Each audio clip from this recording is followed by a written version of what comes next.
So today we are going to begin a new chapter, the Union Executive. So in my first class, I had talked about the organs of the government. The organs which are three in number, that is the legislative, the executive, and the judiciary. So in the previous classes, we learned about the first organ, that is the legislative organ. Now the role and the duty of the legislative organ is to make the laws. Now today, we are going to learn about the role of the executive. Now what is the role of the executive? Okay, let's say that in your school, a rule has been made where all the students have to speak in English. Okay? Now, who is going to check that the students are indeed speaking in English? So it is obviously the prefects and the teachers who takes the responsibility of checking that the students talk in English. So in the same way, the executive body sees that the laws made by the legislative organ are followed. Okay, so the role of the executive organ, the role of the executive body is to check that the laws made by the legislative body is followed. Okay, so today we are going to learn about the executive, the Union Executive. Now, in the executive section, you have the executive of the government consists of the president who is the executive head of the state. So the executive body consists of the president, the vice president, the prime minister, and his council of ministers, which comprises of the cabinet ministers, the ministers of state, the deputy ministers, and the other ministers. Okay, so this was the executive government of India. And today, in today's class, we are going to deal with the president. All right? So, coming to the president, do you know who is the president, the present president of India?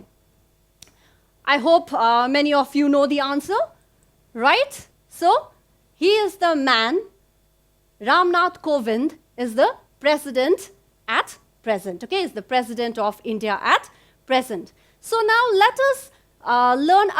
us discuss about the introduction, a brief introduction of the president.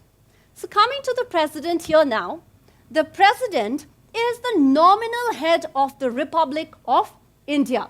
Republic, which means that the leaders are elected. Okay, in the Republic, the leaders are elected. It is not hereditary, which means it does not pass from the father to the son.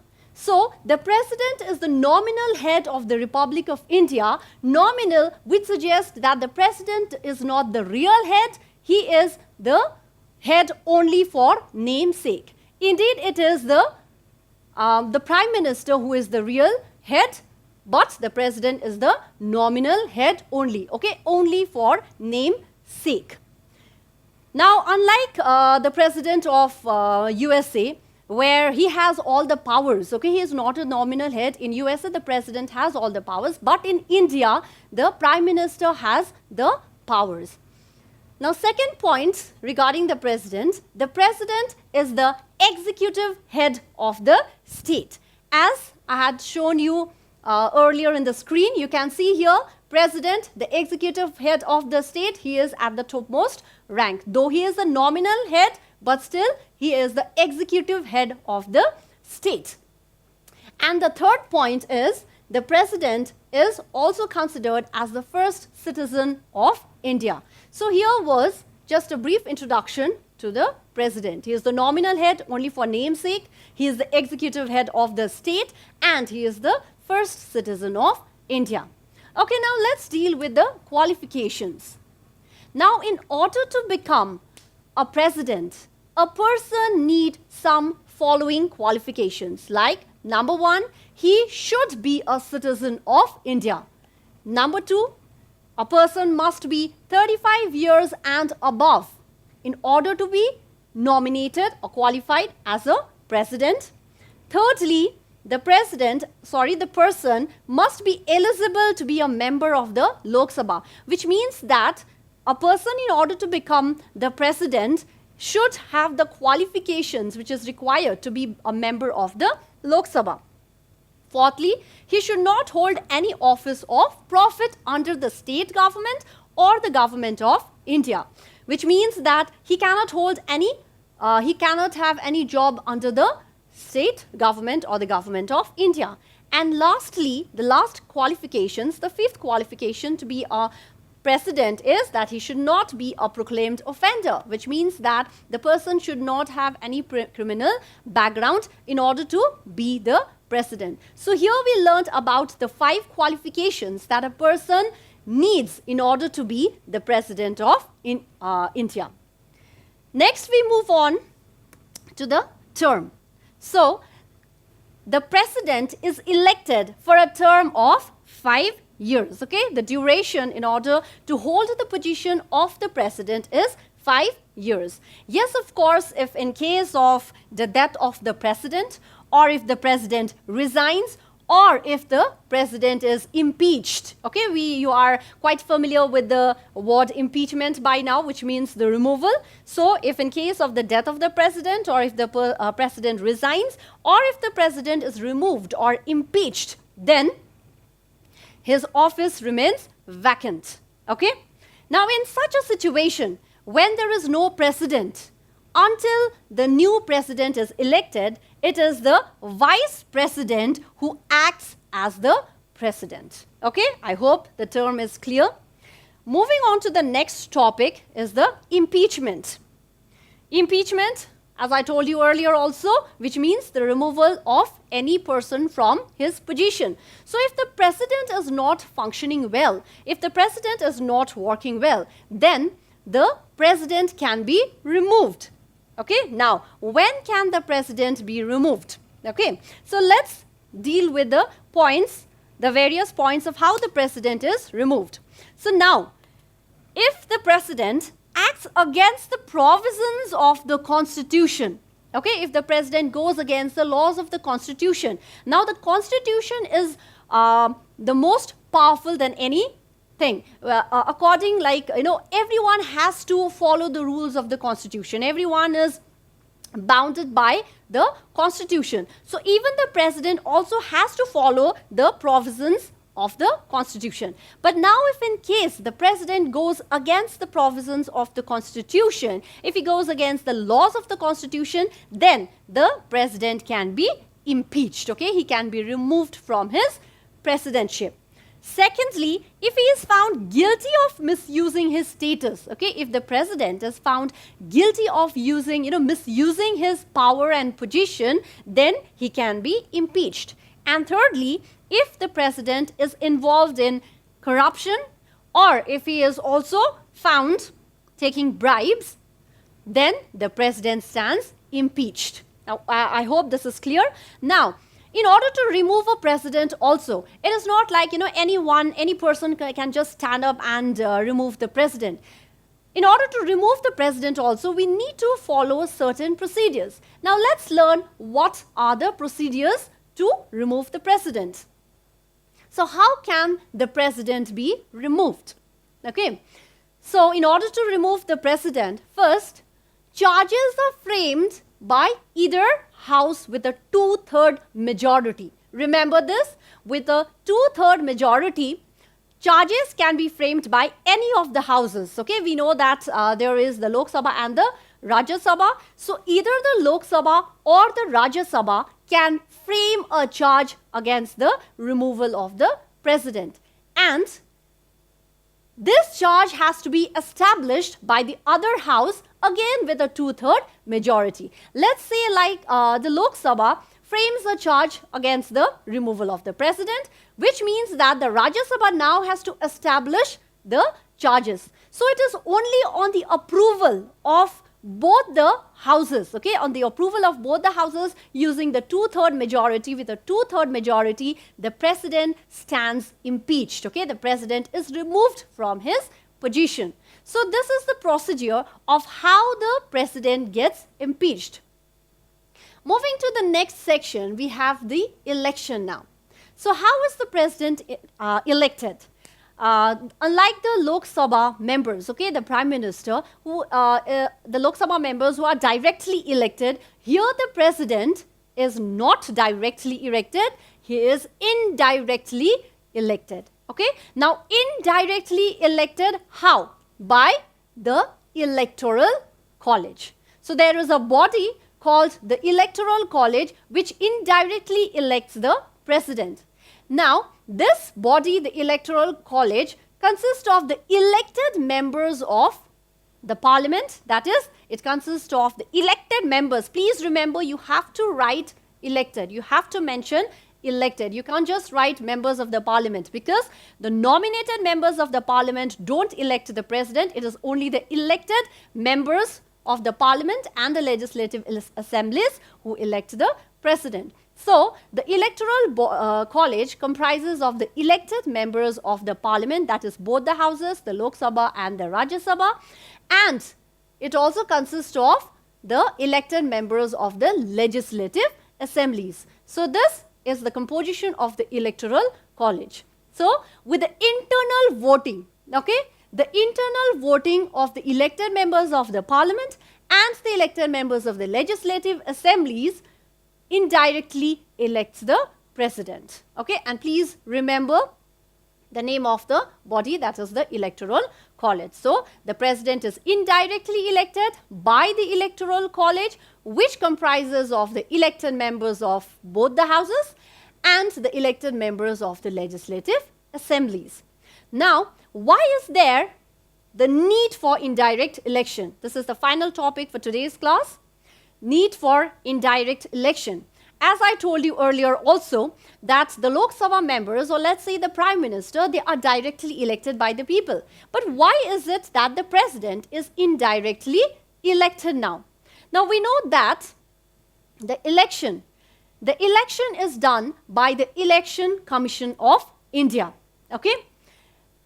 So, here, the first point, in order to have a direct election, the Election Commission of India requires, they have to do a lot of work. They have to spend a lot of money. So, therefore, why we elect the President indirectly is because direct election requires tremendous work. Okay, direct election requires a lot of work.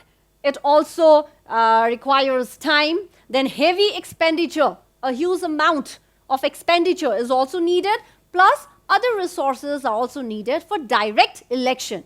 Okay, so in order to do away with that, indirect election of the President is done. Why? Because the indirect election saves all these.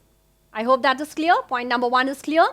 And now point number 2 for indirect election, that is, our country has the parliamentary form. Okay, so India has a parliamentary form, which means in the parliamentary form, the Prime Minister, okay, the Prime Minister, the PM, is the real head. That is, the Prime Minister has all the powers. The Prime Minister is more powerful than the President in the parliamentary form. So now, the other point is that in direct election, if you do direct election, then it cannot be a nominal head. Suppose the President is directly elected, then he is not considered as the nominal head. Alright? Now, if the President is directly elected, then powers has to be given to the President. Equal power as compared to the Prime Minister has to be given to the President if direct election of the President is done. So, in that case, when the powers are given to both the Prime Minister and the President, what happens is there might be a situation of deadlock. Alright? There might be a situation of deadlock, and as well, it also will lead to the confusion of responsibility. Which means that when the powers are given to both the Prime Minister and the President, there will be a confusion, there will be a misunderstanding between, taking charge of the responsibilities. So, in order to avoid that situation, in order to avoid the deadlock, in order to avoid the confusion of the responsibility, the President of India is indirectly elected. So, these are the 2 points which gives an idea why the president is indirectly elected. As point number 1 says, direct election requires a lot of work, time, money, resources, and indirect election saves all this. And next is, our country has a parliamentary form of government, and in order to avoid the deadlock and the confusion of the responsibility by giving the powers to both the president and the prime minister, the president is indirectly elected. Therefore, the president becomes the nominal head and the prime minister becomes the real head. So, with this note ends to today's session. I hope you have understood the lesson today. Please open your books, revise it, and it will be more clear to you. So, thank you.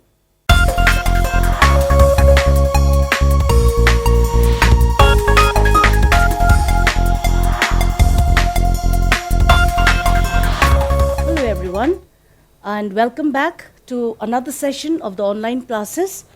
Well, I'm going to continue with the water resources in India, that's chapter 7.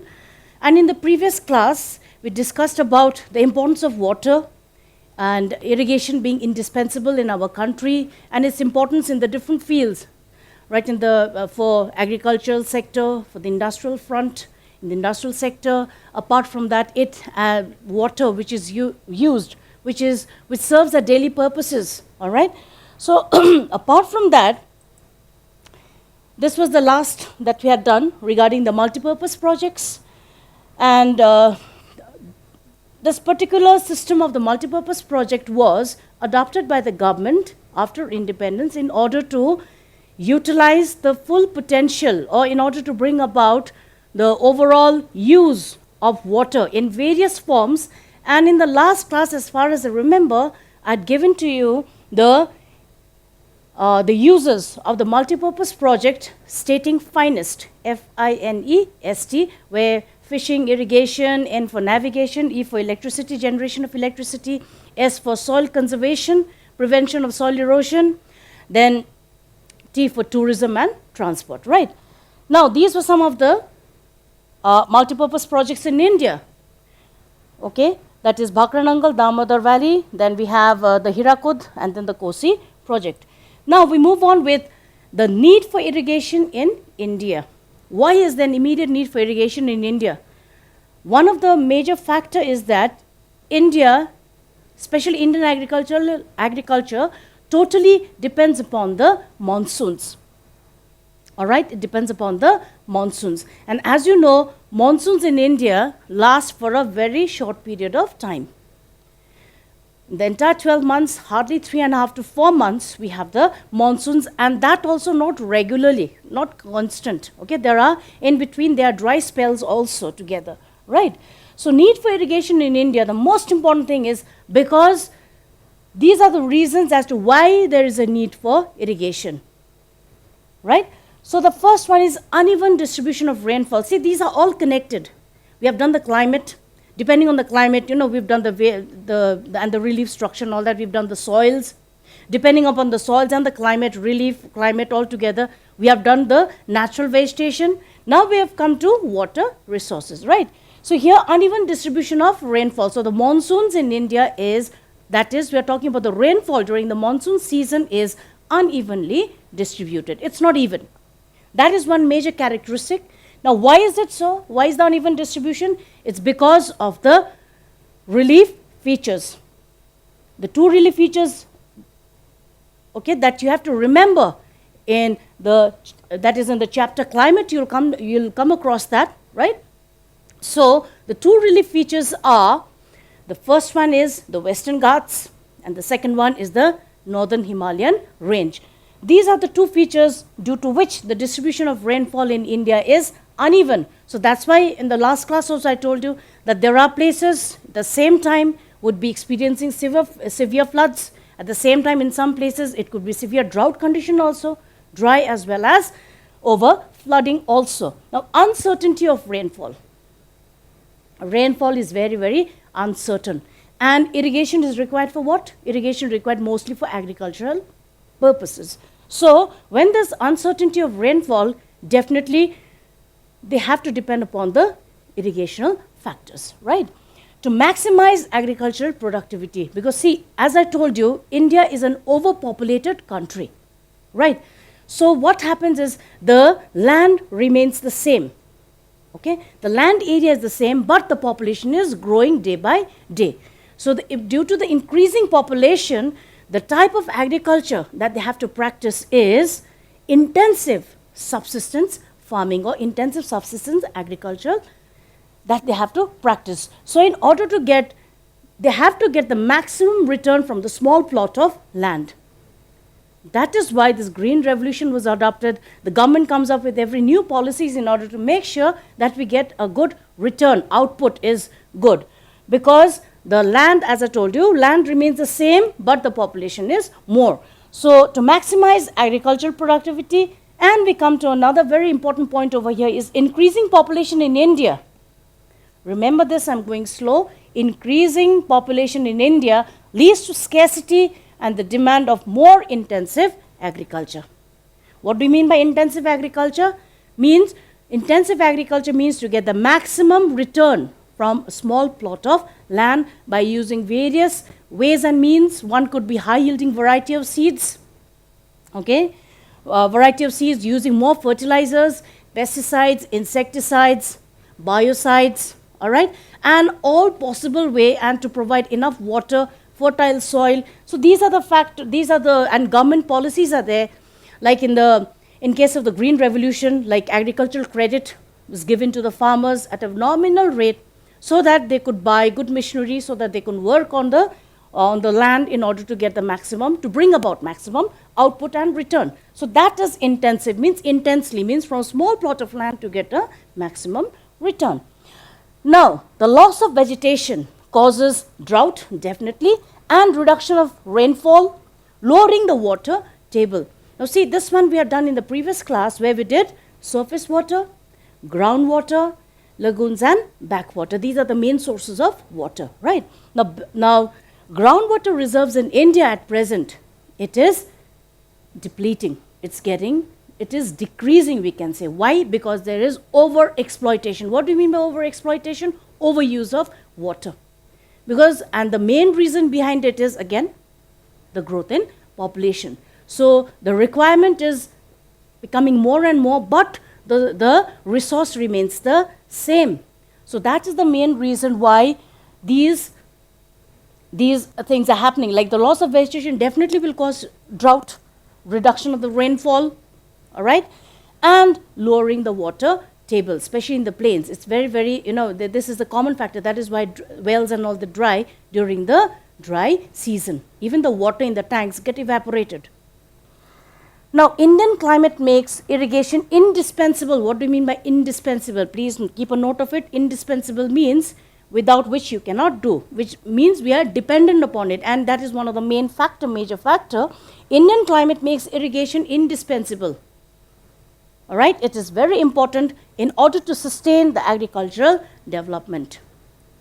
Because for any agricultural activity, what are the main requirements? Number one is good soil, fertile, adding fertility to it. Apart from that, another very important factor when we talk about geographical requirement, okay, this I told you in the previous some classes back also, that there are two things that you have to remember: climatic factor and geographical factor. In climatic factor, we have temperature and rainfall. And in geographical factor, we have temperature, rainfall added with soil together, right? So, as such, the agricultural sector totally depends upon the monsoons. But as you know, again, as we go back, monsoons is in India, it's uncertain, it is unpredictable, it is erratic, it is irregular, all right, and uncertain because of all these factors. And you know that these are all natural phenomena, So at times the monsoons may arrive on time, and sometimes it may be late, sometimes it may be more. The amount of let's say, the rainfall that we get in a year, it could be more, it could be less. So it depends. So in order to overcome all these problems and to make sure that there's no, there's a flow in the agricultural sector, or in order to bring the maximum return, irrigation in India becomes indispensable. I hope you know what irrigation is all about. Irrigation means the supply of water to the agricultural sector by different means. Like it could be wells, it could be canals, it could be tanks, it could be like reservoirs, all right? So these are different ways and means by which water is provided to the agricultural field, right?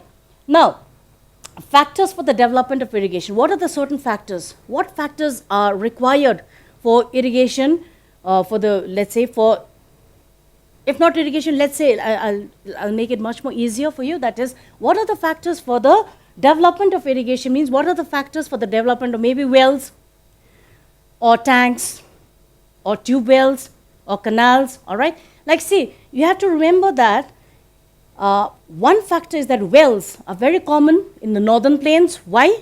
Because it has to reach the water table, right? So in order to reach the water table, it becomes easy when the soil is soft, level land, and you can reach the water table, and digging and drilling becomes, it becomes easy because of the soft soil that you find in the northern plains. Now in peninsular India, you don't find well irrigation because it's a hilly structure, the plateau area, right? So in the Deccan region, tank irrigation dominates the form of irrigation. It's only in the coastal region you find the wells, because again it's in the level land, and it's much more easier because it's surrounded by the water bodies. Now, apart from that, canals can be it can be set up in areas where the land is flat. It cannot be done in the hilly region because you know that the flow of the water has to be constant, right? So, and of course, northwest India is mostly for tube wells, because tube wells and surface wells, will come to that later on, but I'm just giving you a little bit of briefing here.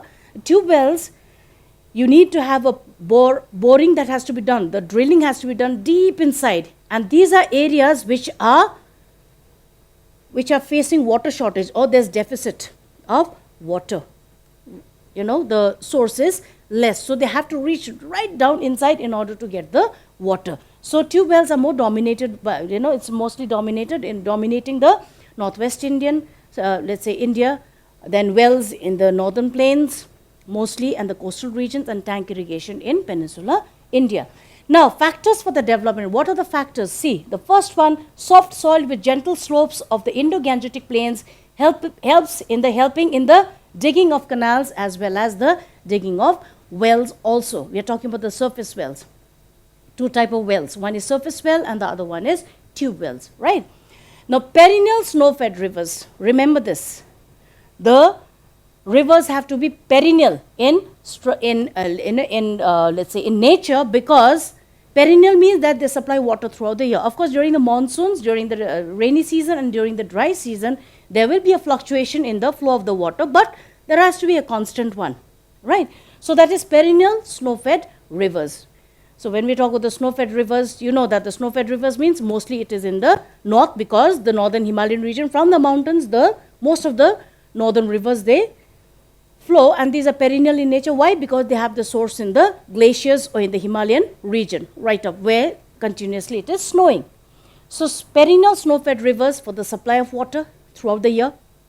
Then tank irrigation is common in peninsular India due to the presence of hard rocks, right? Now over here, tank irrigation, this is the most common form of irrigation normally, and they normally ask questions on the different forms also. So just remember this, that is, tank irrigation is common in peninsular India because there are natural pits and depressions, because it's a plateau area. So the hard crystalline rock acts as a you can call it as a reservoir. Okay, the tanks are present over there, which actually during the monsoon season gets filled with the water, and that water is used for various activities, right? So this is there. That is in peninsular India, and in this entire Deccan region, no other source of irrigation is it's practiced, or it's not practical also, because it's a hilly structure. So We cannot have the wells, or canals cannot be dug out. So tank irrigation is present. So these are the factors for the development of irrigation, right? Now, we move on with the methods of irrigation in India. What are the methods? Now see, various methods of irrigation are used depending on the topography. This is exactly over here. See, because of the relief structure, you cannot have any other form of irrigation.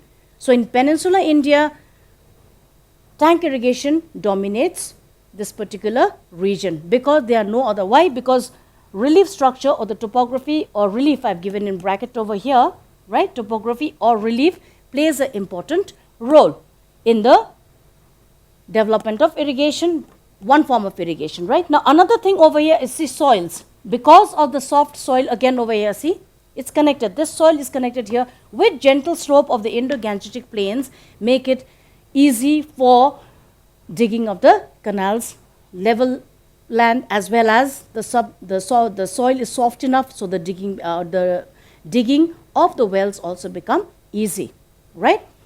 Then another thing is rainfall, soils, rainfall. Apart from that, availability of ground water.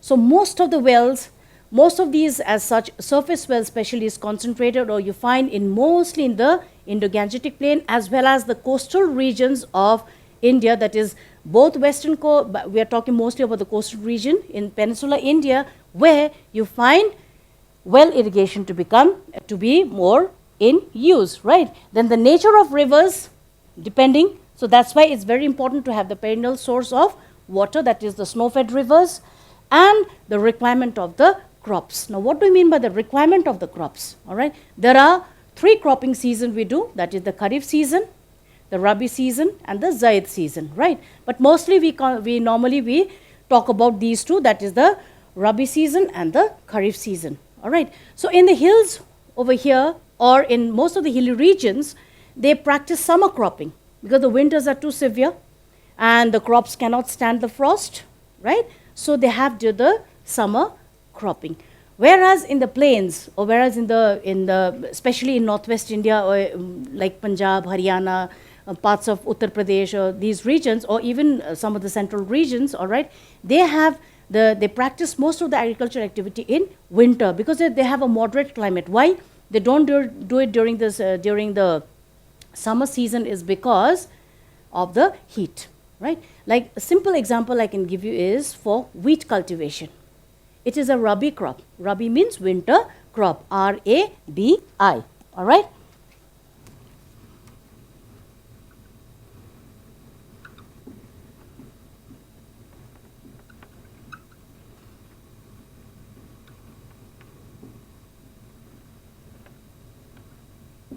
Right. Now, if you look at the Rabi crop, that is, we are talking about the winter season, during the winter season, all right? One example, as I was talking about, that is wheat cultivation. The cropping season is throughout the entire winter also, and just before the onset of the summer heat by March, February, March, that is the time mostly concentrated, we are in general, that is the time when the harvesting is done, just before the summer heat begins, because it's difficult for the people to work in very, very hot weather condition, to work out in the fields. So they have the winter cropping, whereas in the hilly regions, in order to make work easier also, as well as mostly more than the work, actually the crops cannot survive in the cold weather season because of the fear of frost. So that is why they have it. So as such, the methods of irrigation, the various methods of irrigation which are used, and why is it used, depending on what? Like as I told you, well irrigation, why in northern India? Why tank irrigation mostly it's concentrated in southern India, is because of the relief structure, because of the soil, the amount of rainfall that it receives, availability of groundwater, and very important, remember the requirement by the crops. That is why I told you about the 2 cropping season, right? Now, the different forms of irrigation, its advantage, you have to know the advantages, disadvantages of well irrigation, canal irrigation, tank irrigation, all those along with the water policy and all that will continue in the next session. So till then, stay safe, Stay healthy, take care of yourselves, and God bless you all. Thank you.